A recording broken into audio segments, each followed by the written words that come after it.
Reach the World's Professional Development Series, episode number 7. And today we have with us Ms. Dina Shmuel, teacher at PSMS 200 in Queens, New York.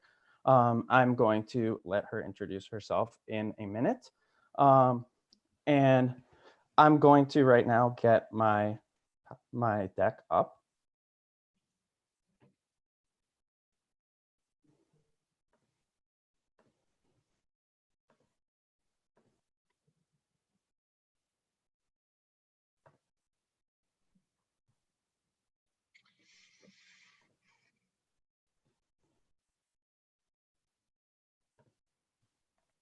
Got it, Colin.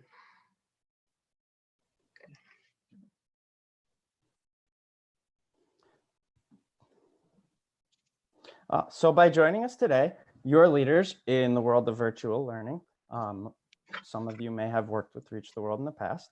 We are here for you and will continue to support you however we can in the virtual learning environment while schools remain closed because of COVID-19.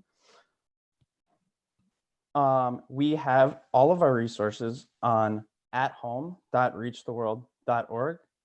That is at home, ATHOME.reachtheworld.org. Here is a brief overview of the topics we'll be covering today. First, as I said before, I will allow Ms. Shmuel to introduce herself. She will talk about how she uses Reach the World in middle school language arts. She'll talk about how she stays in touch with her students and maintains a sense of community in her classroom. She talks about how she finds traveler content to use with her students. And she is going to also share with you a really exciting assignment that she has done with her students using Reach the World content. So just so you all know who I am, my name is Colin Teague. I am the Senior Program Manager at Reach the World, and I oversee most of our programming in New York City.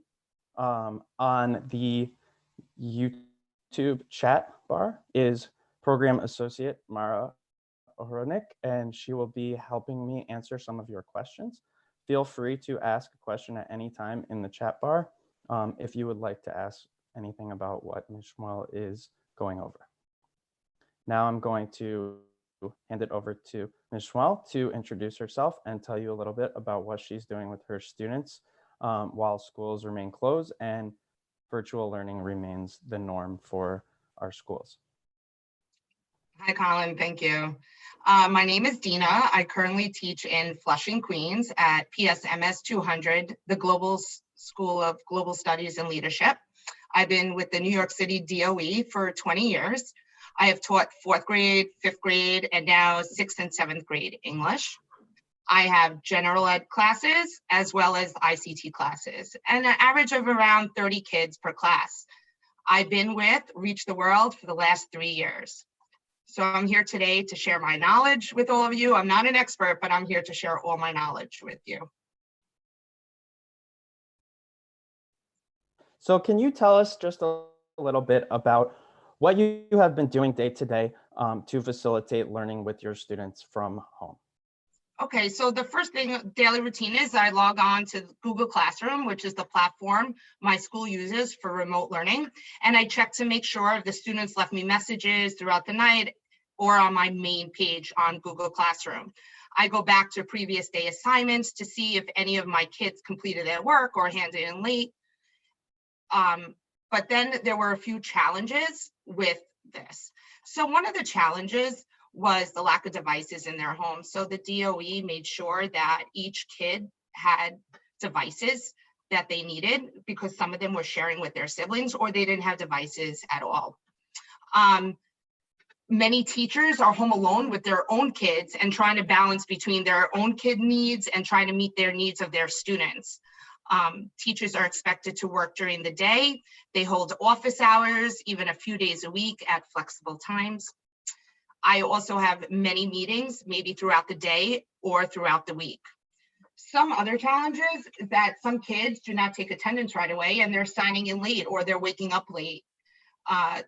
I call home for incomplete assignments, some of the challenges, and then I have to make sure that they make up the assignments. One of the challenges at the beginning of remote learning was having to navigate helping parents and my students who are constantly calling while they're maybe trying to help their own students or their own kids at home. And a lot of parents are essential workers, so they may not be home to see if their kids are completing their assignments or not.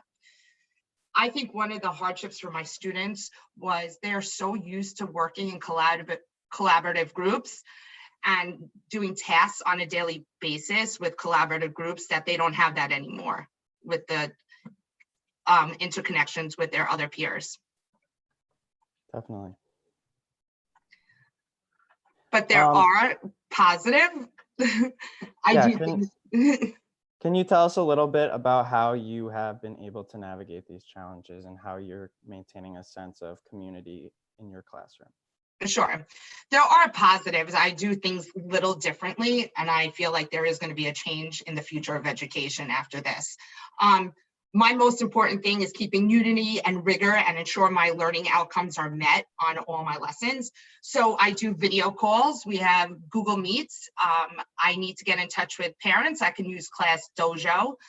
I have office hours. I do class check-ins, which are important because I think the students want to hear the teacher's voice or even see them. It's up to each teacher individually. Google Classroom is excellent. It's easy to create, and you could get feedback for assignments right on it. Some things I've done are birthday celebrations. I would ask my students if they have birthdays coming up, so I find out about that. Daily weather reports. Some of my students are in charge of that, and I have 2 students in charge of fun facts of the day. So what you can do, I schedule it the night before, and so in the morning, all these fun facts are up. I have a new ENL student from Chile, and I want to get him more involved too, because he didn't have that much time in the classroom with his peers. So I made a special corner for him that twice a week, he gives me facts about his family or about Chile, and I put it up on the stream, and my students give feedback to him. So we learned about his friends, his family, and what he misses most so far. So that's so much fun, and he's so excited to do it. I do daily work checkups, upcoming lessons I put up on the stream. I even do throwback Thursdays. That's fun. And some of them might post pictures when they were in kindergarten together, or maybe what happened last year in 5th grade. And for Fridays, just to keep rigor and to keep them excited about learning, I do Fun Fridays. They go on virtual trips, where tomorrow they're going to go on a virtual trip. In Friday, they're going to go on a virtual trip to Washington, D.C. So that's really exciting. And just to interject, many of the resources that Dina uses to maintain classroom unity from home are available on this slideshow, which you will all be able to access at the end of this presentation. And you can see things like the work that her student Eric did to teach his peers about his life and build a sense of unity with his new classmates. Yeah, I make sure Eric knows that he's going to continue this throughout June also. So I can't wait to see what else he comes up with. And he comes up with Google Slides himself, which is amazing. So it's so much fun. Awesome. Thank you. So before we start talking about how you're using Reach the World right now, can you just tell us a little bit about how you've used Reach the World in the past to give us some background information? Okay, so it's always exciting for students to learn about another culture, and Reach the World is a great way to incorporate this in classrooms and in curriculum.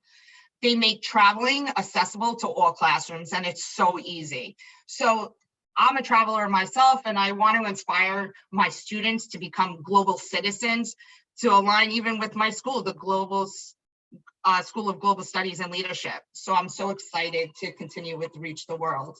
And this is the perfect time to do it also. So how do I connect it? I connected with the novels that I use in when I started, I was connecting it with the novels that I was using in my class. So with my 6th grade novels, if we were studying about China, there were travelers in Hong Kong. So I connected it that way. In 7th grade, we were doing slavery. So there were travelers in Ghana and Brazil and slavery, child slavery, children. So that's how I connected it with my novels. And what the students basically did, if I gave them a certain assignment, they use Chromebooks in the class, or they do their own research at home. And they created Google Slides, PowerPoint presentations, which again, I put on the link at the end of this presentation. You guys can see the work that my students did. And what's so nice is the family connections and the parent connections, especially for my ENL students. My ENL students feel a connection to this because some of the family members may be from that country that we're studying, so they attach photos from their own country or own vacations that they might have taken. So it's so exciting for them too. And I allow anything. I have them bring in as much as they can, and I use it on my bulletin boards at home. Thank you. And for those of you who don't know, sorry, go ahead. No, Parents Connected, I also put a link. I got the Parents Connected. I involved them in a letter that they had to give me feedback on what they thought of the project. So that was fun too. And for those of you who are unfamiliar with the acronym ENL, can you just let us know what that means? Oh, the English language learners, the new students who don't speak English yet. They're second language learners. Thank you. So how about, can you just talk us through how you go about choosing a traveler for your classroom, whether this is in the normal classroom environment or during COVID-19 as we use virtual learning? So at the time that remote learning switched over at the end of March, I didn't want the educational content that I wanted to incorporate to be lost on online learning. So I didn't want to end Reach the World, and I knew I would start this spring, so I wanted to incorporate it. So I want to continue to engage my students, and perfect time with the help of Reach the World staff, they directed me right away to look at the open virtual exchange journeys from these travelers who already were abroad and wrote about logs and journals. And so that's what I did first. I took their advice and I went on these open and virtual exchange journeys, and there was Jeffries. And I saw Jeffries' name and I had to think about, how am I going to choose these travelers? And I had to think about the demographics of my school. So 47% of my school are Hispanic or Latino students. So I wanted to incorporate the CRSE, the Culturally Responsive Sustaining Education Framework, which is newly implemented this year at school. So this framework helps create student-centered learning environments that encourage cultural identities. And I said, perfect way. And so Jeffrey was in El Salvador. And after reading, I said, you know what, that's going to be a perfect one to incorporate with my 6th graders.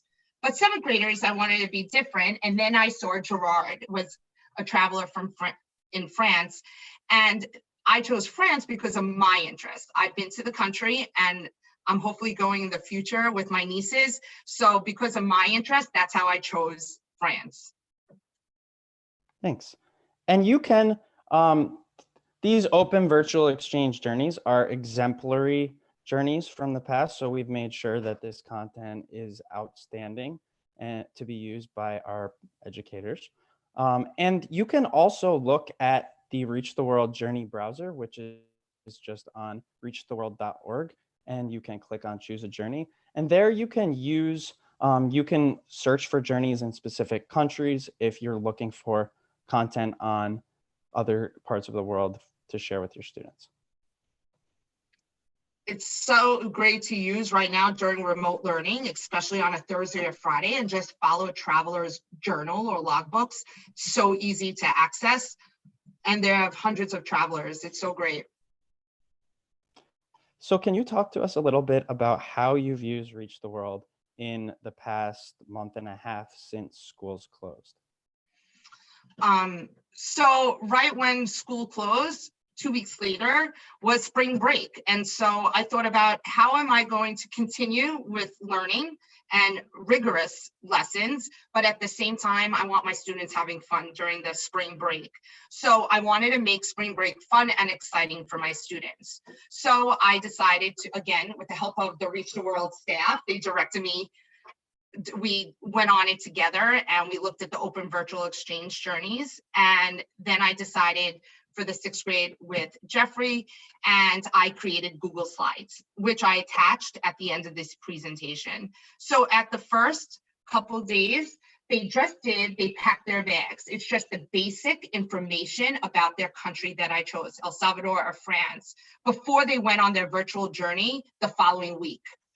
Then they were going, and then after that, the following week was going to be the Google Slides, which I will share with you on the next slide, different things that I incorporated.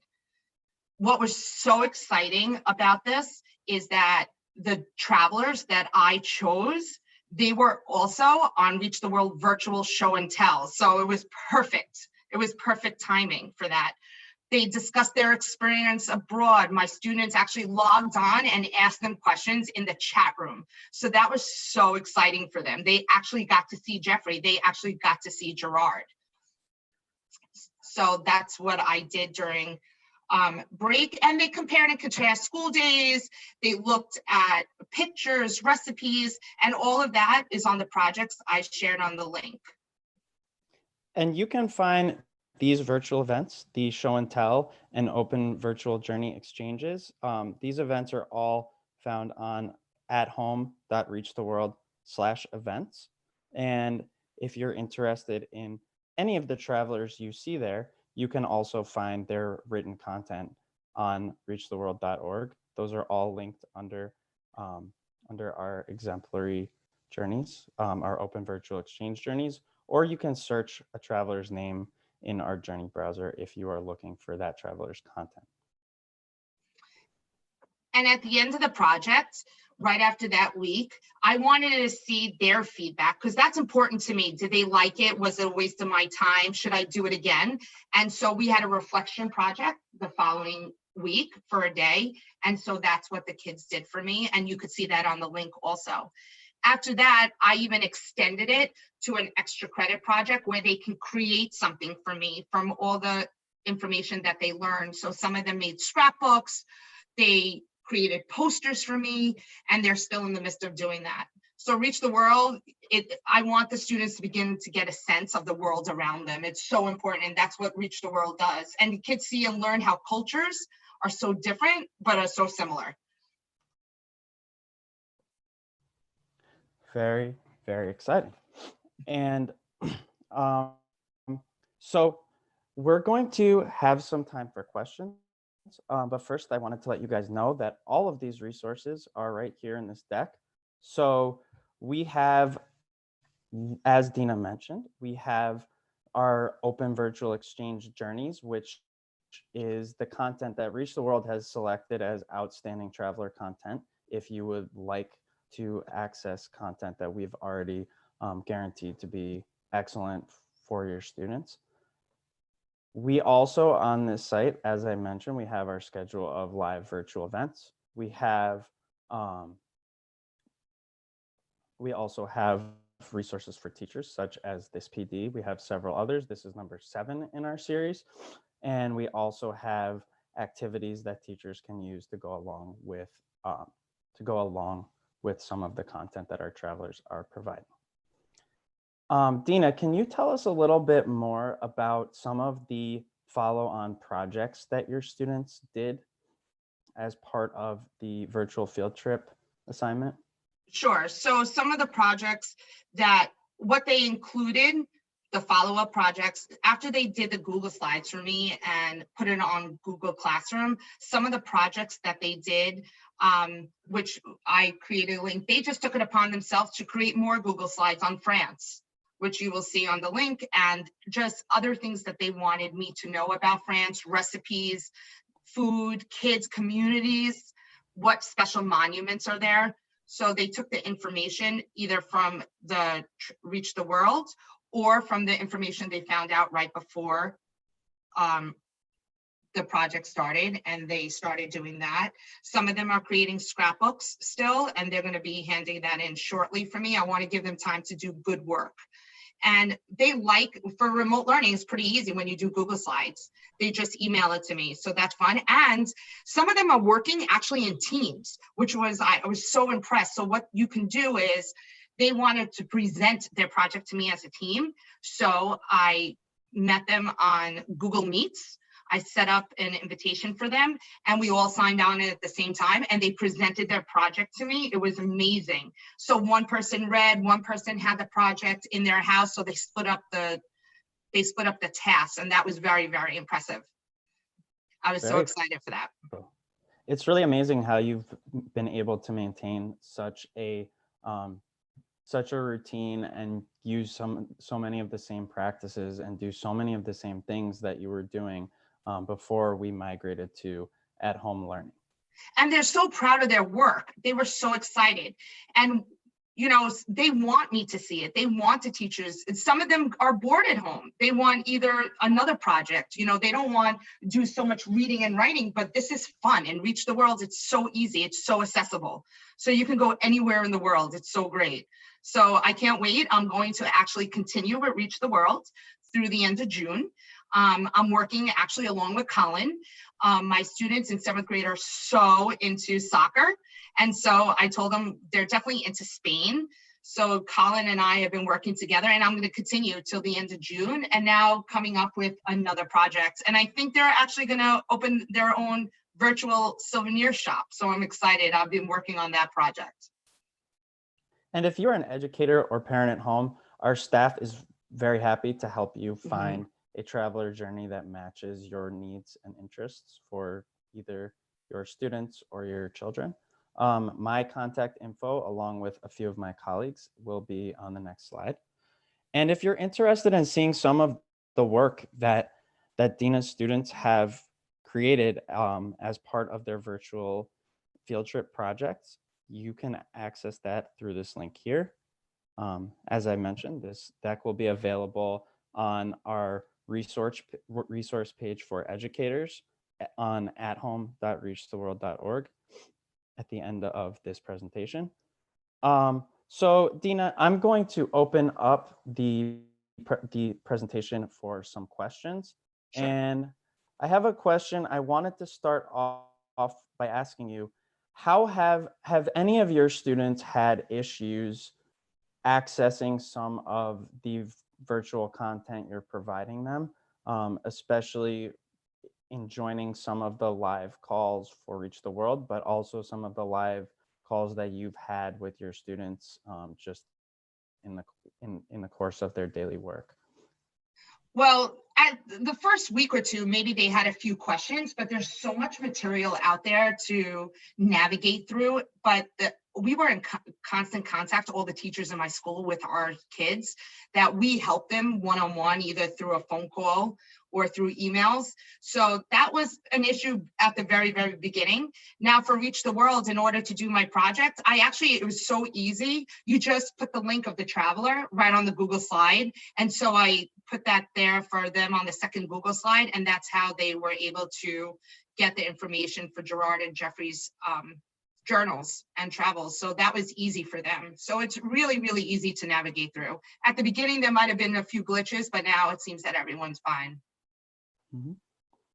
Thank you. And another question I have is, how have you been able to maintain such an incredible sense of class unity? You mentioned before some of the things that you're doing. You talked about Eric's Corner, you talked about birthdays, and you also talked about some of the fun facts. Can you explain a little bit more in depth, like how your students are engaging with each other and not just with you, and how they're maintaining that sense of class unity? I just feel if the teacher is so into it, the kids will be into it. And they know once I put something on, it's for a special reason or a special meaning. Actually, right before this call, I just had a weekly meeting check-in with my 7th graders, and they are going to be on a virtual, they are going to be on a next journey with Colin in a few weeks about planets and underwater robotics. So they're so interested in it. And if I'm excited, the kids are excited. And I just come up with all different ideas just to engage them. Or when they wake up in the morning, it's just something nice and positive to see. We even do mood meters. We do social emotional learning. My school does social emotional learning, mindfulness activities throughout the week to make sure all the kids are okay at home, because they're depressed. Some of them are really sad, or some of them unfortunately had deaths in their family, and we want them to know that we're here for them. And that's what the teachers in my school do all the time. We make sure that they know we're here. We're not going anywhere. Thank you. That's really amazing. Yeah. And the other question I have for you is, have you stayed in touch with parents during school closures? And if so, how? Yes. So the first week, we made sure all kids had their own Gmails, but my parents are actually connected to me on Class Dojo. That's an app on a phone. My parents are also connected to me through IO Pupil Path, IO Classroom, which is used throughout the DOE for grades. My parents, we also have in my school Remind app, where the principal teachers can post something there, and it's an app on their phone. There are numerous ways to contact them. Also, the couple weeks in, I actually called every single kid in my homeroom just to check in and tell them I'm here. So they were happy. They were hesitant at first, like, well, I'm calling their house, but I just wanted them to know I was here, and I called every single kid's home in my homeroom. So that's nice. And they know throughout the week I'm online, and they can get me on my office hours or their weekly check-ins. And when I do the weekly check-ins, it doesn't have to be about schoolwork. You could just see how they're doing, how everything is going in their home. Do they want to tell me something? Is something going on with one of their peers? Because they're all chit-chatting with each other. So they tell me what's going on also. Very, very, very cool. I Yeah. know that this is really challenging, but hopefully some of the ideas that you've shared will be helpful to other educators. I will also, Dina, if you don't mind, I would love to have a list of some of the resources you just mentioned.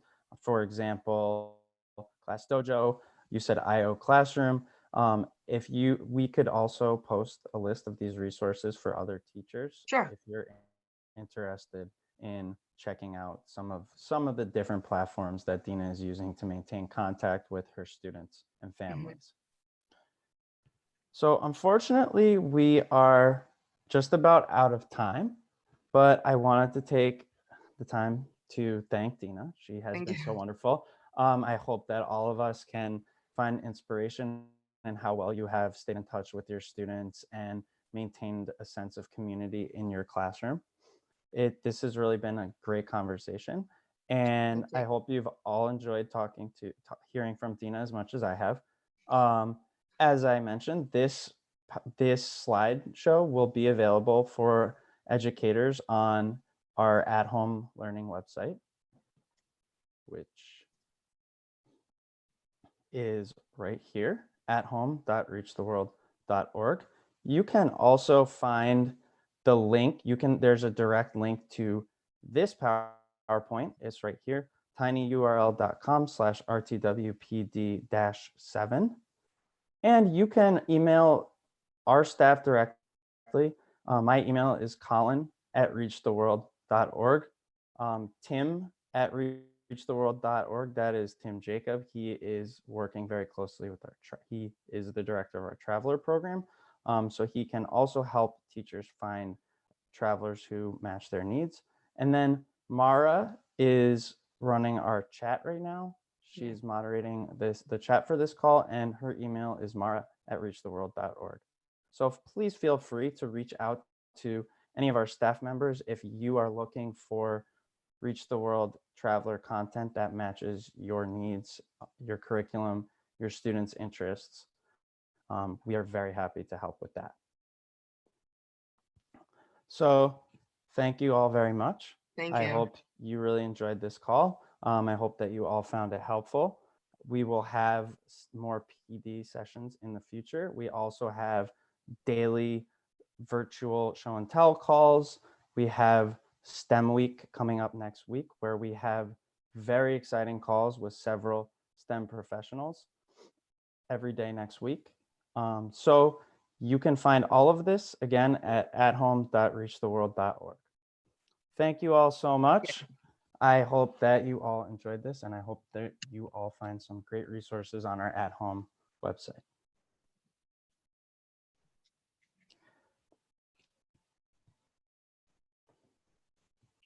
Is it done?